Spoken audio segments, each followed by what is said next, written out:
kijan c'est Jasline. Moi bien content retrouver nous dans l'autre vidéo encore. Moi souhaite tout le monde en forme. Que dans vidéo ça, moi pral montrer nous qui sont capable faire figure ou paret petit.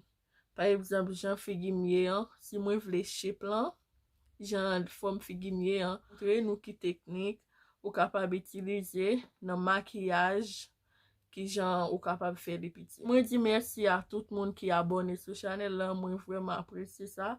Merci en pile en pile en pile et ou même qui a regardé vidéo ça qui pas faire ça. Ou capable abonner et pas oublier cliquer sur la cloche là pour capable recevoir toute notification les poster un bagay. Qui ça a besoin pour faire ti maquillage ça pour capable faire néo avec figure vinouti jan pipiti. Ou a besoin yon contour. Ça mwen gen mais ça mwen gen ça ou ap jouni nan Sephora ou bien online moi ap mette nou en description pour nous. Mais si ou pas gen li qui technique ou capable utiliser fond de teint que ou gen par exemple couleur pas moi ap prend une couleur qui 3 fois plus noir que couleur foundation moi mette en fond de teint que moi utiliser pour moi capable faire li. Okay. Si vous avez mes comptes qui j'ai pour faire ça, restez là, continuez à regarder vidéo. Highlighter, ou mettez les en bas ou là.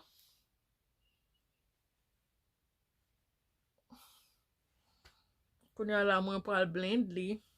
Si vous avez une broche, vous capable faire li avec une broche. Et puis si vous avez une sponge, ça li un petit genre gen make-up sur li parce que moi utilisé li hier. OK. Ou pour le blend li. Le wap blend li seulement côté ou mettez là. Li pas supposé arriver là yo. OK. Et puis gen des fois ou gen doit faire un petit spray li tout. Un petit spray figure pour ka bien blend dans peau pour ka soit.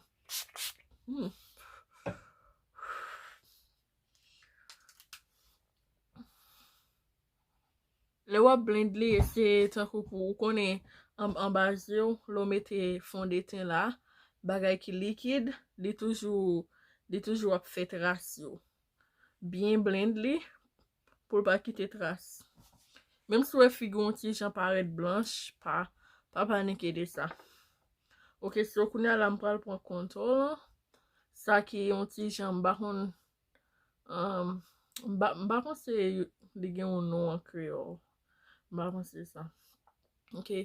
So meni ça me gen ou après li noir pile. Ou après le pi noir parce fond de teint. Qui côté ou ap mette li? Ou ap mette li là dans fond. Ou ap mette li nan là. Ou doit faire comme ça tout. OK. Et puis ou ap mette li nan nez ou bal mouto.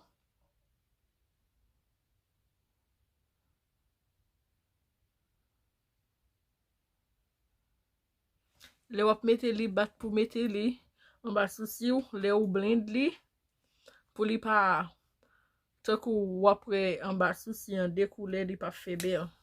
OK, so m'pa prend sponge là, m'a prend un petit bagay. OK, toujours aimé spray yon avant. Wap blend li, quitte li nan là. Quand on mette lancer là, produit en supposé rete nan peau.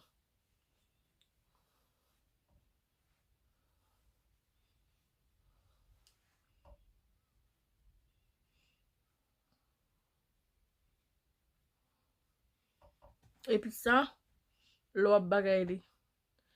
Puis go bagay li descend. Ou bagay li monte ou blend li. Nou je m'a fait.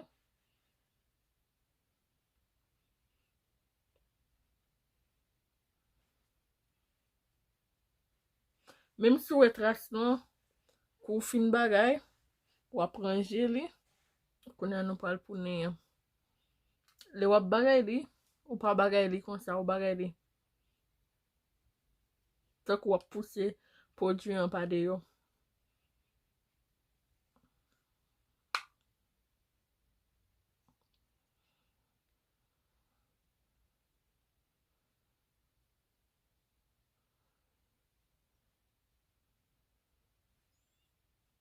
Lo rive la, sou pa vle. Paske si wal fel la, la sal doze, ou gen dwa fon ti baye li kon sa. Mwen jem ti nou. Paske sou pa fel rive nan souci, souci la yo a pik le, sou ta rive nan bout la, la pik le. Kounya la nou pal mette yon poud an bazye kote ou mette likid. Likid lan. Ou pal set li kounya.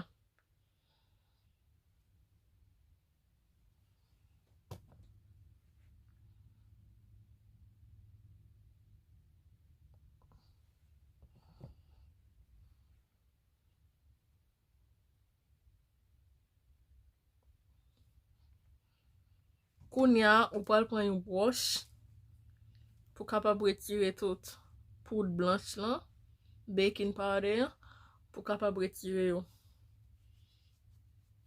Pral mette poud mwen konservi, poud figi mwen. Nan tout figi mwen.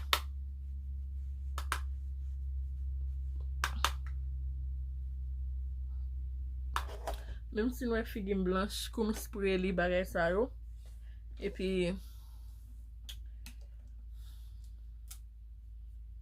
wap bezwen yon mbali kijan li, m'a pekil pou nou. E pweske menm jave kontor, ben sa li pa, li se yon poud, li pi noa, kontor ya. Menm jbare lan tou. Wap mette li kote ou te mette premier kontor. Ok, men look lan. Oh, fa, li yon ti jan, li pale avek look lan, men mwen fek achete li, nte yon nan produit Rihanna Fenty yo, ke msa lan mwe li, mte vle se el, epi metel, nati eske met kontinye metel ou bi pa metel sil fem bi, mpa kon abitue mette gwo koule sa yo, koule mwen mette se rouge, un ti rose fonce, avek koule ki dark, mpa reme mette gwo koule sa yo. Epi, men look lan, nou ka we diferans lan, lem te gen makeup ave lem pat gen makeup.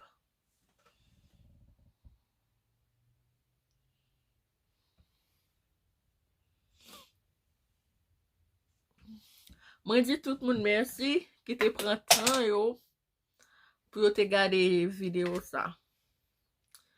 E sou reme video an, pa bliye pou jem video an. Epi kite un ti komante pou mwen. Epi nou chaki la nou kapab pataje video sa avek yon zami nou, bien nou kapab pale yon zami nou de channel lan. Merci an pil, na we ankor nan yon lot video. Bye bye.